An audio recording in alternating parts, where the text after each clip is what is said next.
حضرت اسحاق کے جڑواں بیٹے ہیں، ان میں سے ایک کا نام یعقوب ہے جنہیں ہم سب جانتے ہیں، اور جو دوسرے بیٹے ہیں عیس عین یا صاد۔ اب جب ان دونوں کی ولادت ہوئی، اور یہ ایک فطرتی تقاضا ہے کہ اولادوں میں سے باپ کو کوئی اولاد زیادہ محبوب ہوتی ہے، ماں کی قلبی رغبت کسی اور جانب ہوتی ہے۔ حضرت اسحاق علیہ نبینا علیہ الصلوۃ والسلام اپنے بڑے بیٹے یعنی عیس سے زیادہ پیار کرتے تھے، اور آپ کی جو زوجہ تھی ربیکہ، وہ حضرت یعقوب سے زیادہ پیار کرتے۔ حضرت اسحاق کی بینائی آخری عمر میں چلی گئی۔ جناب عیس شکار کیا کرتے تھے، اور اپنے والد سے محبت کے اظہار کے لیے وہ شکار کا گوشت لا کر انہیں کھلایا کرتے تھے۔ دوسری سمت جو ہے حضرت جناب سیدنا یعقوب علیہ الصلوۃ والسلام اپنی والدہ سے زیادہ مانوس ہیں۔ تو ایک دن جو ہے حضرت اسحاق نے گوشت کھانے کی خواہش کا اظہار کیا، اور اپنے اسی بیٹے عیسو کو بلایا اور کہا کہ آپ جائیے شکار کر کے لائیں، اور میرا دل چاہتا ہے کہ میں گوشت کھاؤں۔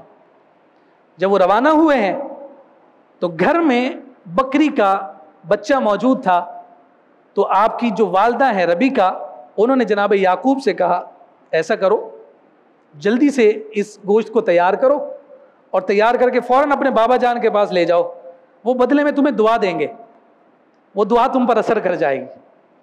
تو جناب یعقوب علیہ نبینا علیہ الصلوۃ والسلام نے جلدی جلدی اس بکری کے جو ہے نا کہ گوشت کو تیار کیا۔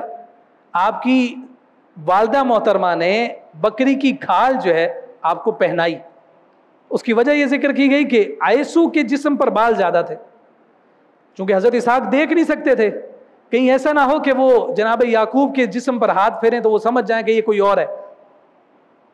تو ربیکہ جو آپ کی والدہ ہیں، انہوں نے یعقوب علیہ السلام کو بکری کی کھال بھی پہنا دی، اور بھیج دیا کہ جاؤ اور اپنے بابا جان کو یہ گوشت کھلا کر آؤ۔ جناب یعقوب پہنچے، آپ نے اپنے والد بزرگوار کی خدمت کی، انہیں اپنے ہاتھوں سے گوشت کھلایا، انہیں گوشت بہت پسند آیا، اور آپ نے اس موقع پر اپنے شہزادے جناب یعقوب کو دعا دی۔ اور دعا کیا تھی؟ اس میں 4 چیزوں کا بطور خاص ذکر ہے۔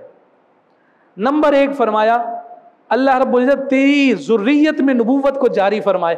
دوسری دعا یہ تھی کہ اللہ رب العزت تیری ذریت کو بادشاہت عطا کرے۔ تیسری دعا یہ تھی کہ اللہ رب العزت تیری ذریت میں رزق کی کثرت رکھے، اور چوتھا فرمایا تیری ذریت میں اللہ رب العزت اولاد کثیر عطا کر۔ یہ 4 دعائیں جناب اسحاق نے اپنے شہزادے جناب یعقوب علیہ السلام کو عطا فرمائی۔ پھر اس دعا کی قبولیت کا اثر یہ ہوا، فرمایا کہ تیری ذریت میں نبوت کا تسلسل قائم ہو۔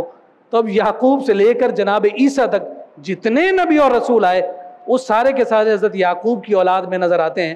بنی اسماعیل میں ہمیں کوئی نبی وہاں نظر نہیں آیا۔ اور پھر ساتھ ساتھ آپ یوں دیکھ لیجئے کہ آج بھی اگر یہودیت کو ہم دیکھا جائے تو معاشی اعتبار سے 70% جو ہماری دنیا کا جو مالی اعتبار سے جو ریونیو ہے، اس پر قبضہ انہی یہودیوں کا۔ اور اگر بادشاہت کے اعتبار سے دیکھیں تو حضرت داؤد اور حضرت سلیمان علیہ السلام کی بادشاہت کی مثال ہمارے سامنے موجود ہے۔ اور دوسری سمت جو ہے حضرت اسماعیل علیہ نبینا علیہ الصلوۃ والسلام، کہ جن کے ساتھ حضور نبی رحمت صلی اللہ علیہ وسلم کا ایک خاص تعلق، کہ حضرت اسماعیل کے بعد حضور نبی رحمت صلی اللہ علیہ وسلم ہی نبی آئے، درمیان میں اس ذریت میں کوئی نبی نہیں آیا۔